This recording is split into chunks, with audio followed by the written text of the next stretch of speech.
What is going on, viewers of YouTube? Sunspot here, guys. My review of the NECA 35th anniversary Ridley Scott Ripley in Jumpsuit version. As per usual, I do want to highlight the packaging. It does say alien at the top with this nice space background.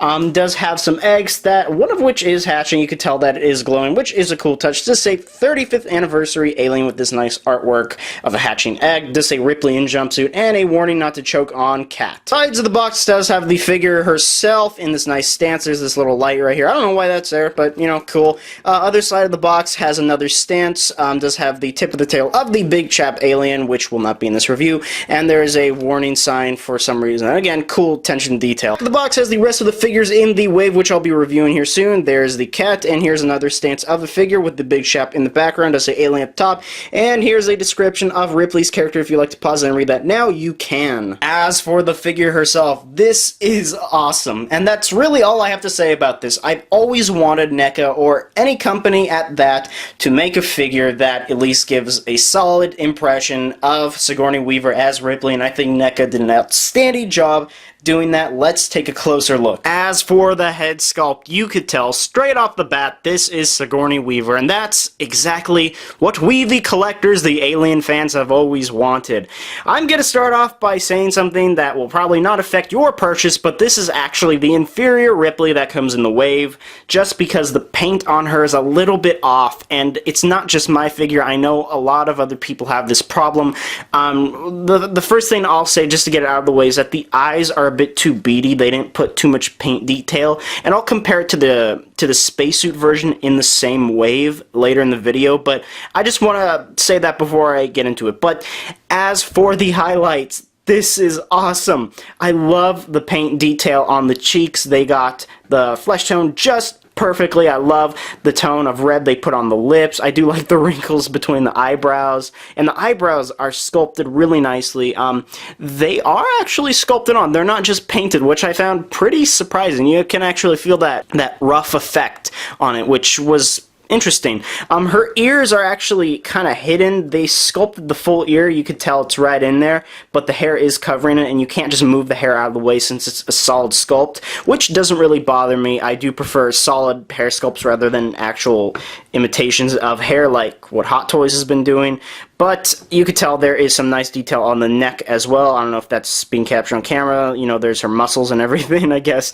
I'm just pointing out the obvious here, people. But the hair is sculpted beautifully. I love how it kind of rests on the shoulders and flows down her back, which I thought was just a cool touch. I love how they sculpted these individual strands, made it really puffy, and you can remember that in the Ridley Scott Alien movie, that her hair was long and kind of puffy compared to the second one, and NECA is making a Ripley from the second movie, which has much shorter hair, which is fine. And I do like this giant curl here. I think that was a nice touch as well. Moving down on the rest of the figure, I absolutely love what they've done with the jumpsuit. It's so cool. I love all these folding effects in the cloth here down at the bottom, kind of where her stomach is, which would make sense, you know, if she's bending down and everything, that would make sense. I do love how all the zippers are sculpted, and especially back here. And, you know, yeah, she's got a butt crack. You can tell that the amount of detail they put in all these zippers and all these pockets and everything is just amazing. I would appreciate some silver bits, like for zippers and everything, but it's not too big of a deal.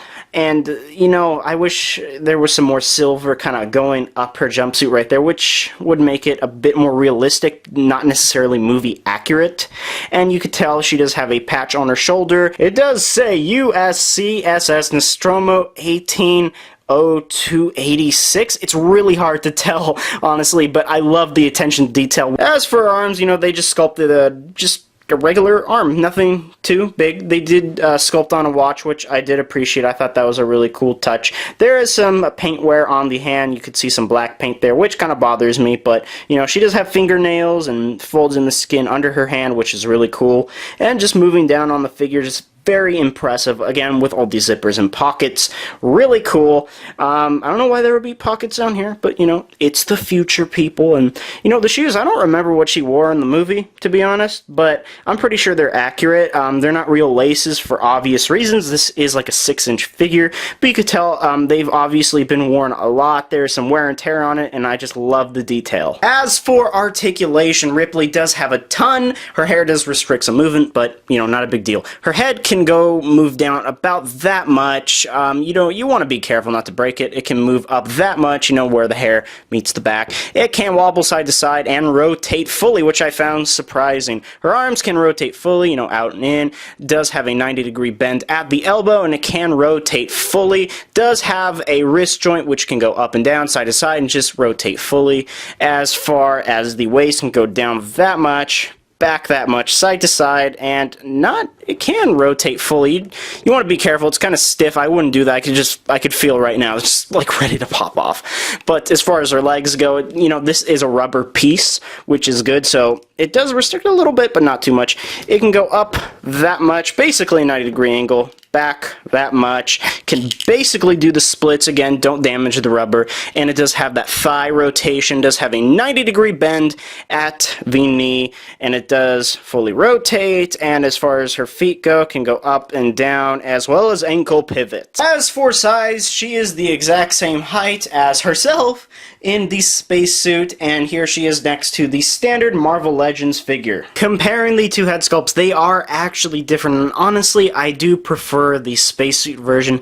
You could tell there's just a better attention to detail in the eyebrows and the paint schemes in the eyes. They're not just beady or anything, which I do appreciate, and the hair is obviously different, but I'll get into that in a different review. And here she is next to my alpaca. As for accessories, she does come with a flamethrower, which is beautifully designed. I do love the rubber strap. It does go around her shoulder really nicely. You can actually tuck it under the hair if you want. Does have some great paint schemes. I love the wear and tear on these gas tanks here. It's just really nice. You can tell there's some black shading on there, on the back especially, and all the little silver bits. It's just really cool. I like how this is curved and everything. And I remember how the flamethrower looked in the movie too. I'm surprised, but it's movie accurate. But of course, the main attraction of this figure, as far as accessories go, is Jonesy the cat, which is pretty damn awesome. I love this cat, and actually does have some articulation. Her head can go up and down and rotate and move left and right. That's it. But you could tell there's some great paint schemes. Really reminds me of Garfield. I like all these different shades of brown and white, and it does have a belly, which I found really cute. Oh, by the way, her tail can move left and right. It does feel like it's going to snap off, so I recommend you be careful. And she has some really creepy green eyes, too, so there you go. Anyways, guys, this figure is awesome. And I know that I say that with every review, but this one is really impressive. Great accessories, wonderful attention to detail, little gripe with the paint, but it happens. You know, it can't be perfect, especially for a $20 figure. So if you do get the chance to pick this up, I highly recommend it. Even if you're not a big Alien fan, you need this in your collection.